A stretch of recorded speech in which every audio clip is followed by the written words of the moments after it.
We are joined by Gavriella Schuster this morning. This is Teresa Spangler, CEO of Plaza Bridge Group, in the Future Forward series, where we have conversations about diversity and innovation and just critical priorities that CEOs and boards of directors are facing these days, with a particular passion towards women and diversity, certainly.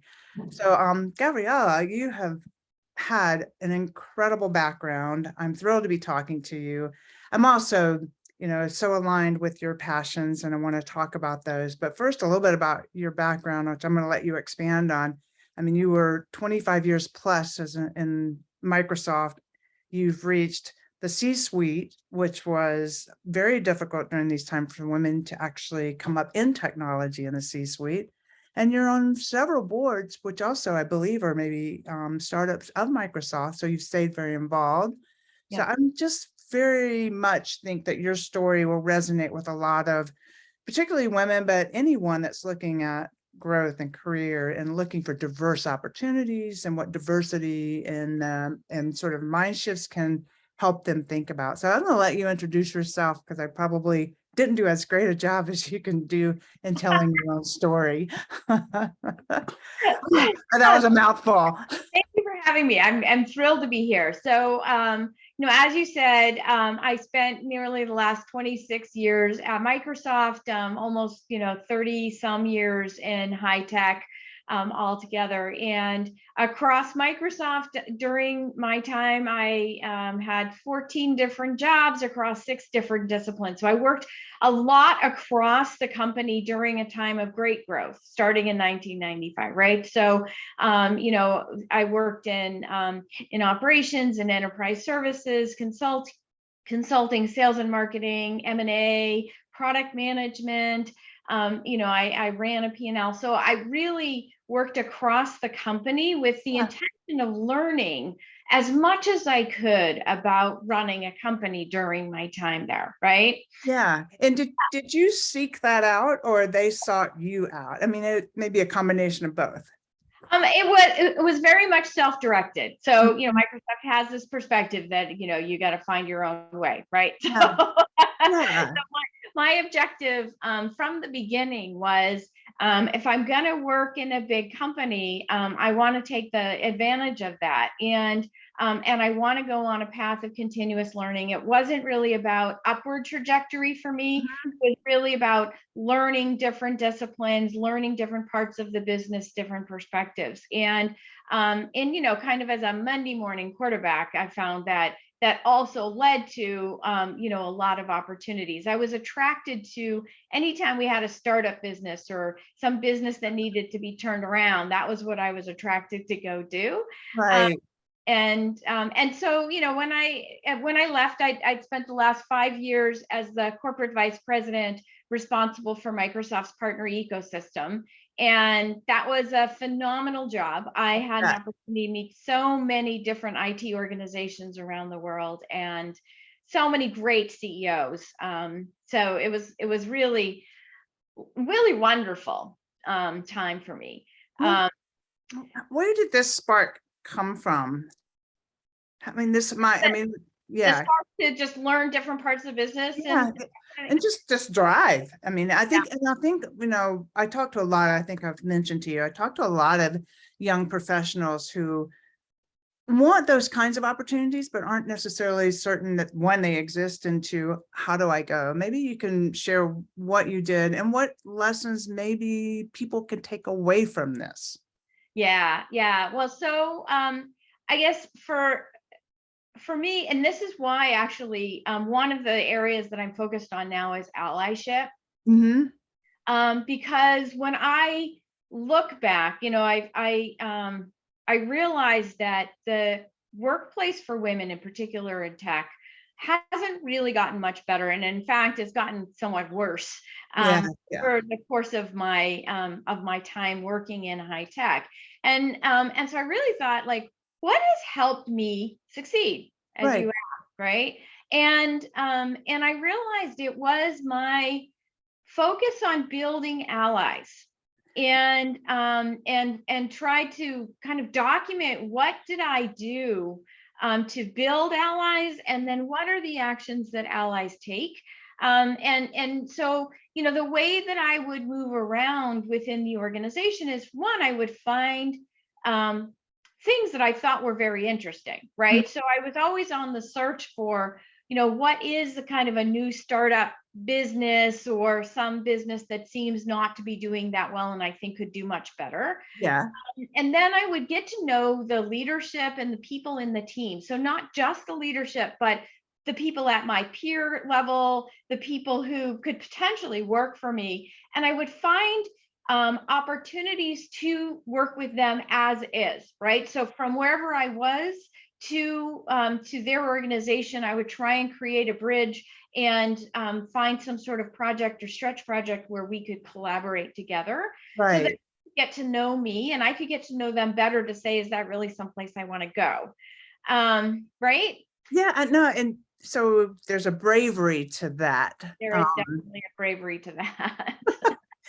Can you share? Because, I think imposter syndrome sometimes gets in the way for certain people. Like, I don't have the skills to go do this, or who am I to go ask for this special project? What did you do to tackle those things? Well, the way I look at it is, if you already had more than 50% of the skills to go do a job, like, why would you go do it? I mean, you probably already can do it. Like, Good point. learn something, right? Yeah. So the point is to go learn something new. So I kind of look at a rule of three. You want something that you would anchor to, that you do really well, and that's the thing you sell yourself on, right? And so for me, the first job I had out of college actually was a management training program at Cigna Health Insurance, which was incredibly valuable because they helped me learn how to manage people, delegate, scale through others, right? And so that became like the cornerstone of the thing that I took with me in every job that I ever did, right? Yeah.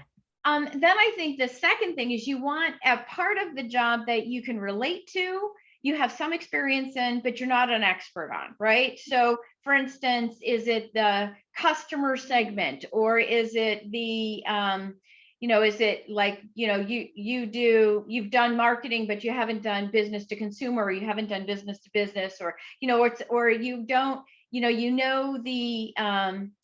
the technology, but you haven't really gone very deep in it, or something like that. So something but you're not really yet the expert on. And then the third thing is, like, there has to be a part of the job that like scares the heck out of you because you've never done it at all. And I love that, because one of the things I learned early in my career was that when you have this fear kind of rolling around in your gut, it's, it holds a lot of people back. However, that's the time that you need to go forward. It's really telling you, this is interesting, go forward. But again, I think, how do you conquer that fear and let it go and just brave yourself into the role, or asking for it? And I think that's an area that we miss a lot of times. It's just simply, if you don't ask, there's no opportunity to even get the opportunity. Exactly. I mean, so I think part of it is overcoming that fear of failure, which I know is super hard for a lot of people. Right. The way that I've done that is, I kind of go through an exercise in my head that's like, I play a game. What's the worst that could happen? Yes. Yeah, absolutely. Right? And then what would I do? Right? The worst that could happen, and then what would I do? And as long as like I can get myself to a place of like, okay, so I mean, so most of the time, the worst that could happen is that you fail miserably and you get fired, right? And you go, okay, so then what would I do? What would be the next job that I would do? Where else would I look, right? And like, if you can get yourself comfortable with, I can do that, I can pick myself up, I'm resilient, right? Then you can kind of overcome that fear, right? And then it's, putting yourself out there. And really, again, the worst that can happen is someone says, you're not the best candidate, right?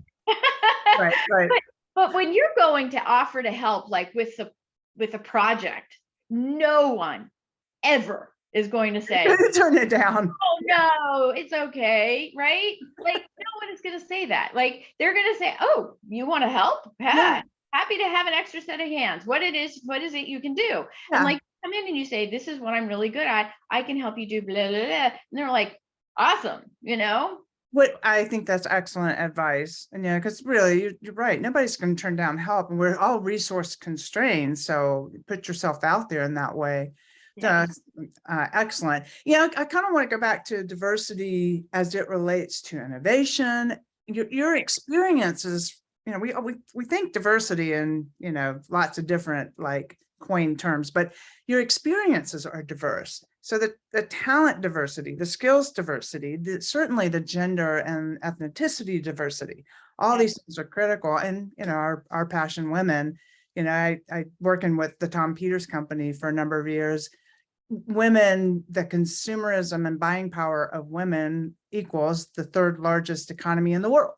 So Yeah. you get these stats. So can you share a little bit about what you've learned and maybe some lessons companies, small and large, can learn about diversifying the talent pool? Yeah. Diversity is really critical within an organization. And I don't think most organizations understand the business value of it. When you have true diversity, what it means is that you have people coming in that have different lived experiences, Mhm. right? And they Right. view the world from a different point of view. Yeah. And you want that in your organization because that is your best path to problem solving and really reviewing options and getting to the best possible outcomes. and it, Right. and there's a lot of research that shows that organizations that have diverse leadership teams are like 1.7 times more innovative, Yeah. right? They make Yes. better decisions, Yes. and women and men go at problem solving in a different way. Right. And so having that diversity in the room enables you to balance out the opportunity to look at the options and the risk profile of each of the options that you're examining, and it leads you to make better decisions as well. Right. And so there is a lot of and organizations that have diverse leadership teams also are like 41% more profitable. The cash flow per employee is like 1.5 times higher, right? So, in all practical circumstances, it is good for business. And it takes more than just having diverse people present, Right. right? Because you could have, a whole rainbow of diversity in your team, but if the leader of the team is still kind of a my way or the highway kind of person, you are not going to get any of the value out of that diversity. That's an excellent point. So can you maybe give some examples as to what would help an organization? I'll give you one quick example, and because I know Microsoft invested in a lot of cultural training, but Right. consulting with large sales teams, going in to work with you're working with diverse groups of people that are buying and making decisions. And the cultural aspects of the people that they're working with, if they're different than your knowledge and you haven't been trained on how that individual may be saying something, but they're saying something different because their culture indicates it as a different way, you Right. miss the whole buying signals or not buying signals. So Yes. what tips would you give to leaders on the best strategies to help really ingrain in different cultures and just diversity of think? Yeah, I mean, so it is about really focusing as much on inclusion as it is Mhm. on diversity, Right. right? Right. And so it is about really learning to listen and be present, Right. right? Right. So a lot of people, especially in sales, actually listen, but they listen to kind of respond. They're thinking in their head, what am I going to say next? What is that objection? Blah, blah, blah. Yeah.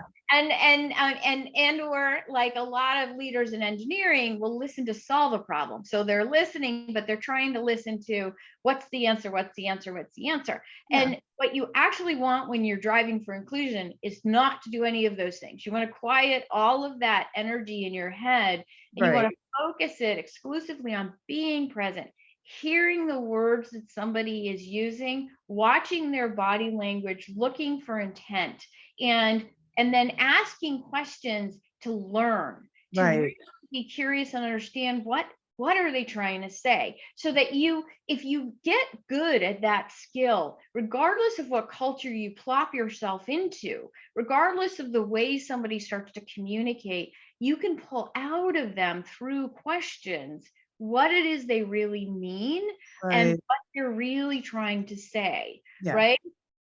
And so that's key. Like, and it sounds so simple. Listen, it right? does. I know. But it's actually a skill, and it's one that you have to practice over and over and over. Well, and what value do you feel there is? I mean, I know this was very valuable for me early in my career, but cultural training, because different countries, people from different countries have different belief systems, and you want to understand what they're taking in. You want to understand when they're questioning something, where is that question maybe coming from? How important do you feel like that is today? Yeah, it's super important. And the thing is that what we miss, particularly in the US, I think, is Yeah. that it isn't just about learning the culture of different countries. It's about Mhm. learning the culture of our own country. Yeah, good There point. are Yes. different cultures In and our country. behavior across different states Yeah, in our country, yeah. and across different ethnicity and backgrounds in our country. And so, you have to have some um, education yourself Mhm. on where somebody might be coming from, and then how to start reading that. Like, for instance, if you go to Japan and you start talking, they're going to smile and nod at everything you say. And Exactly. you could miss the cue thinking that they're agreeing with everything and they totally understand, where they might not have understood A anything word. you just said. Yeah, yeah. Right? Yes, excellent point. So you have to go, okay, so you have to ask them questions. Again, it kind of goes back to, you are in a dialogue, you're not in a diatribe. Like, you're not there to just spew information. You are Right. there to have a conversation. And so you got to check in for understanding, and you got to see, and you got to read, do are we aligned? Do you understand what I'm saying? Right? Uh, You got to actually assume there's some part of what you're saying that somebody doesn't agree with. I think that's such a great point. Right? Right. So, Right. like, you have to open it, you have to open the conversation, consciously open the conversation to say, tell me about the parts that you don't agree with, Right. right? Yes. Because again, people are super hesitant to disagree. Yeah. Yeah. Yes. And it may be their culture to not, absolutely. Yes, and particularly Enlightenments. if you are a leader, if you are an Right. executive, no one's going to disagree with you, Yes.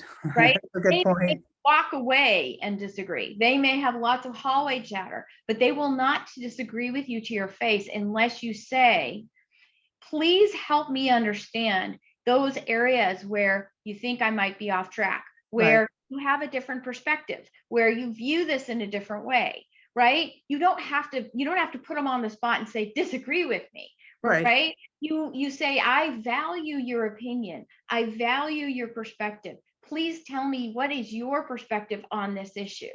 Yes. Yeah. I think that's very good advice.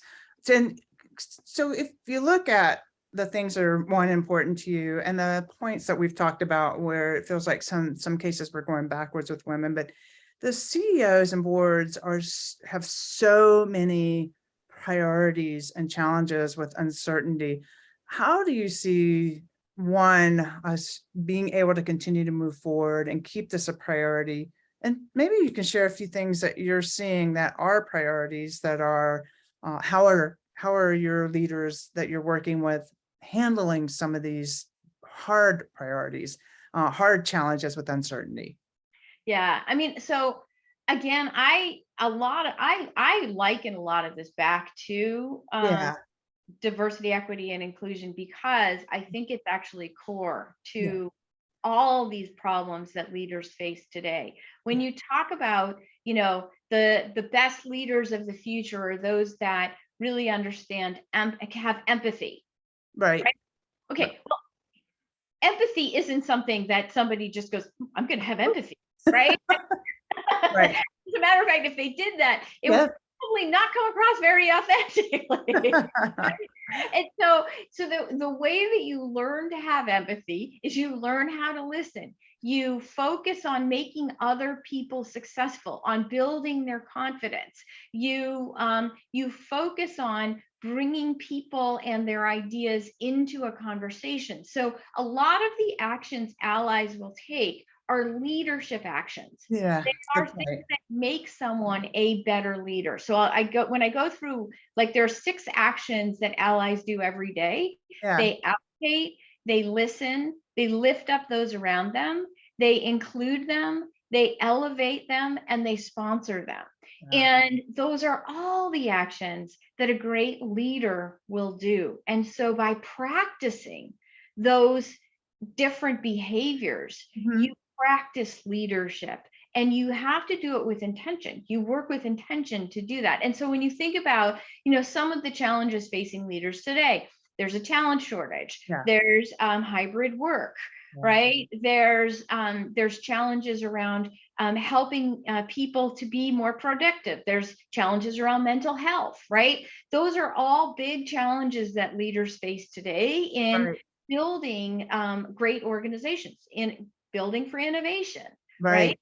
Yes. And all of those at the core, if they're focused on building this inclusive culture, if they're focused on engaging with people, trying to understand their unique perspective, understanding the challenges ahead of them, and working with people to find solutions based on their experiences and their skills, they will unlock all of those things. Yeah. Yeah. Right? And so it's like, well, okay, so you can kill 5 birds with 1 stone. Just focus on these actions and these behaviors, Yeah. make a priority, work with intention, and you will start to work through a lot of these other issues. Yeah, it's Microsoft invested early in, and this could be just from appearance, because I had a lot of friends that worked at Microsoft and I was at Red Hat. A lot of women were coming up in the ranks, and it was a fairly diverse organization. It seemed like, those steps today. Are there some strategies that Microsoft grabbed a hold of early or saw early that other companies could take lessons from? Or do you even agree with that statement?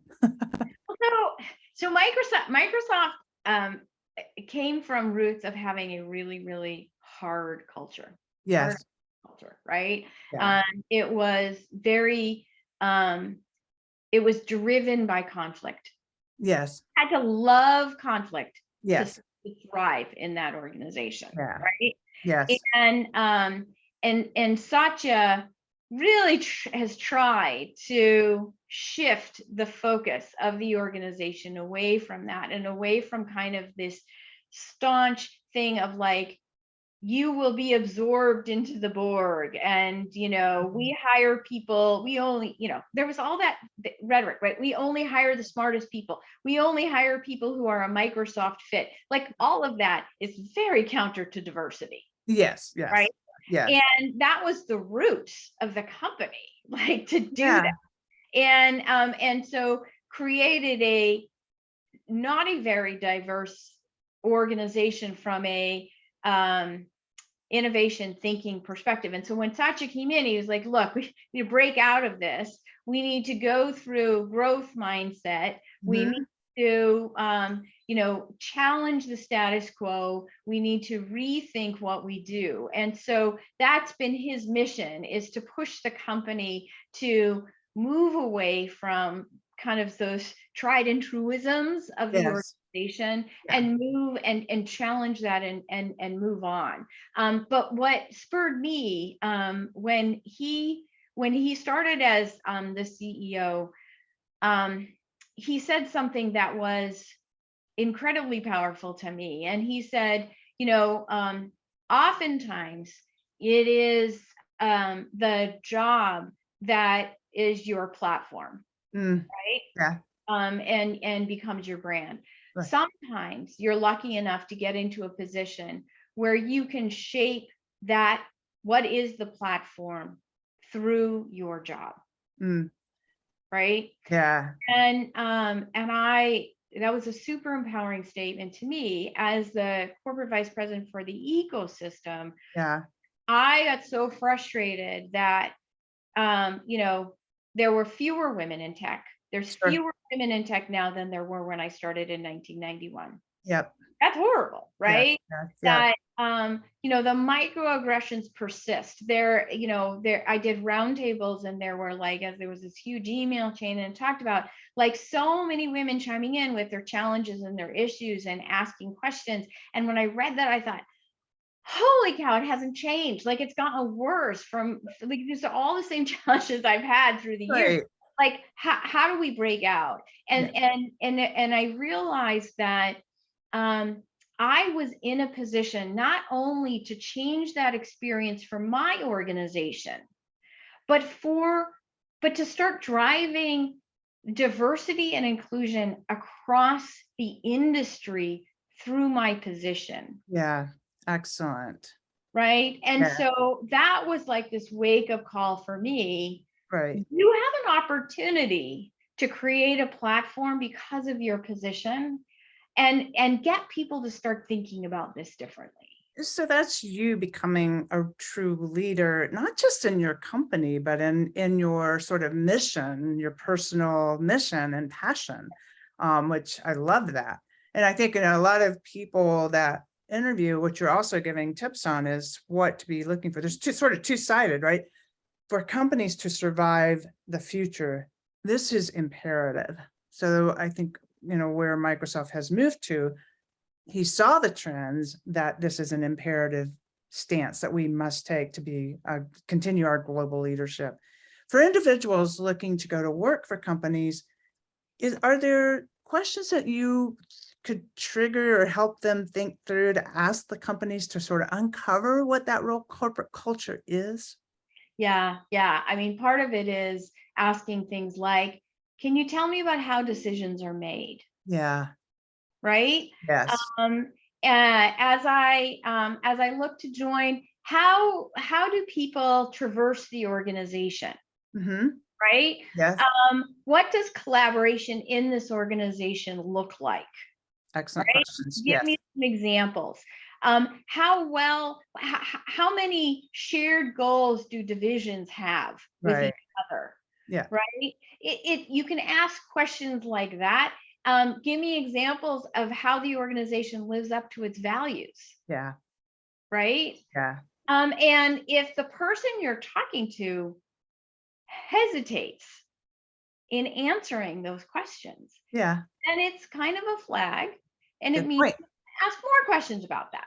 Yeah, very good point. Now, what about diversity in like multi-generations? Like so many people my age, I mean, I don't see myself retiring out anytime soon, but you know, from young, you've got so many generations. How many generations for inside of companies today? I mean, what do you see happening there for older people that want to continue working and for younger people that are trying to raise up in the ranks? Yeah, I mean, I think that one of the key things is, again, it comes back to be open-minded and Yeah, listen, right? yeah, You know, for folks who have been in the workforce for a long time, there is a tendency to believe that things that made you successful is what would make everyone successful. true. And that is a trap, because Yeah, unless you really understand what your privilege and power and position has enabled you to do, you aren't in a position to start coaching someone else on how to do it. right, right. Right? That's a very good point. You have to be able to separate, like, okay, I get it. Like, this was my privilege. Will this person have that same privilege coming in or not? What Yeah, kind of headwinds will they face? Right. And then how do I coach from that perspective? right.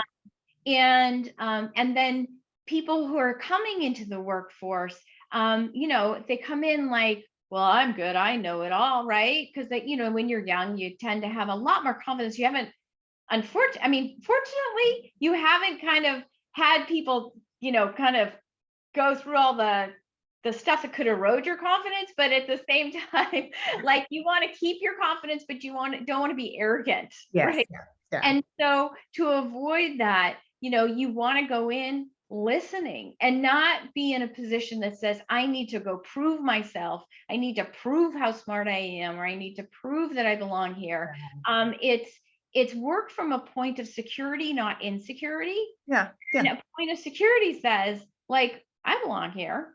Yeah. And I'm just going to listen. I want to listen and I want to learn. And then I can offer up my whatever my perspective is, right? And so it's everyone. If everyone has kind of those balances, you really continue to engage in a very strong way. And older people who are older can certainly learn from those coming into the workforce today. They had a completely different experience growing up. Technology has been a part of every part of their lives. Right. And so the level of innovation they have generally has no bounds, right? Right. Yeah. Whereas, like, we because I'm old, we may feel constrained, like thinking, oh, that's not possible. But like somebody coming up, like my kids will say to me, well, there's an app for that, or Yeah. well, I can just build an app for that or something, right? And you're like, yeah, I guess you could. Right.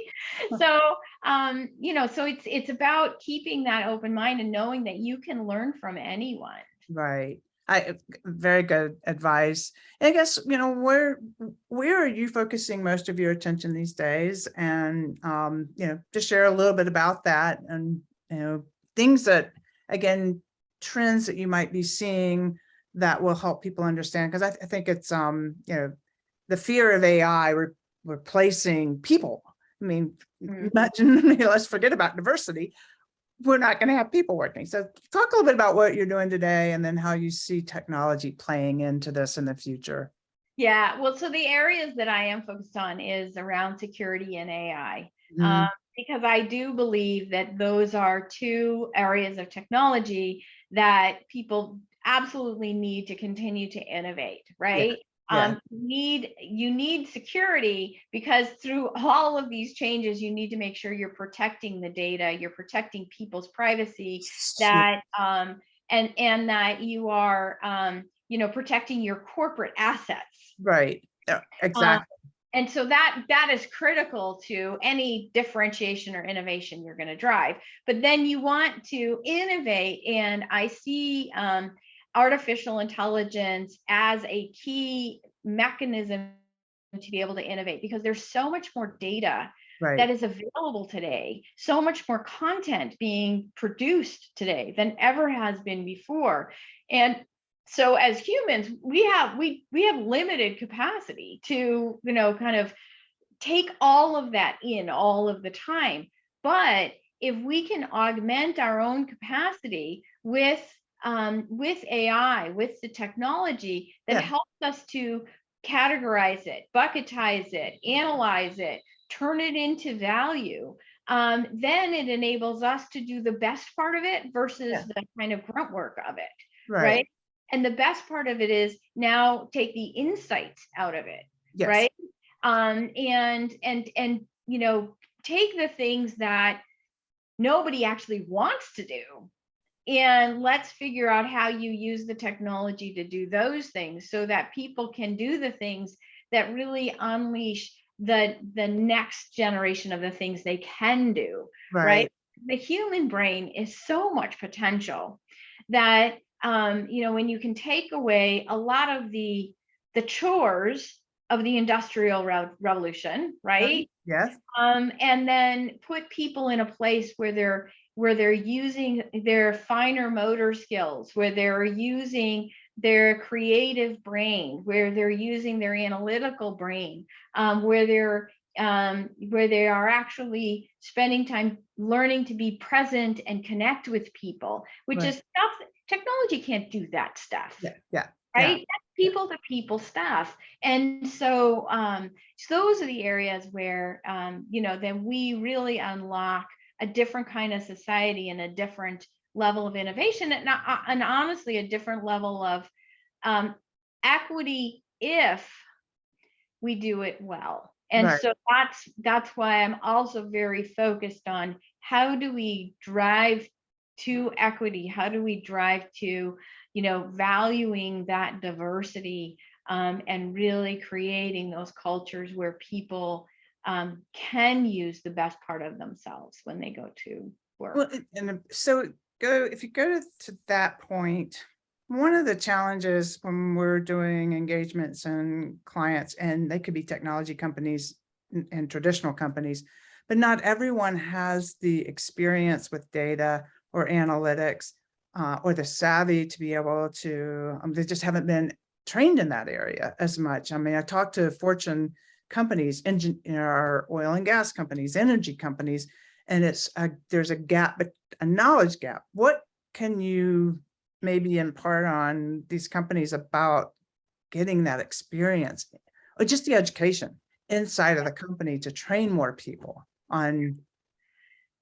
So, I'm also a firm believer in, helping people to just be in continuous learning, right? Mhm. Right. And that, there is a talent shortage, there is a employment shortage, Yeah. and so you want to, you don't want to just say, well, you've done this forever, so, and I don't need that skill anymore, so I'm going to let you go, right? Right. Right. You actually want to retrain as many people as you can, because you have somebody who understands your organization, who is a hard worker, who's very loyal, all of those things. And so you've already got, 60% of what you need. All you Yeah. need to do is help them learn a new skill, right? And Right. so that it's finding the best path, and really, if you can create a culture, if you create an organization that is focused on just continuous learning and offering up those continuous learning opportunities to people, then you create an environment where people can continue to reinvent themselves. I mean, Yes. look at me in Microsoft. Microsoft never said, oh, here's, a way that you can continue to reinvent yourself, Yeah. right? But they also had so many things going on that I just had the opportunity to just jump into a whole bunch of things that I didn't know anything about, and learn them. Now, I say that again, understanding my level of privilege in that, right? Yeah. That there was a great deal of privilege I had in being, in the company at a time when they were growing like that, and having the kind of background that I did to be able to go and do that, that gave me the confidence to go and do that, right? So, I'm not saying like, oh, everyone can do this, right? Yeah. Yeah.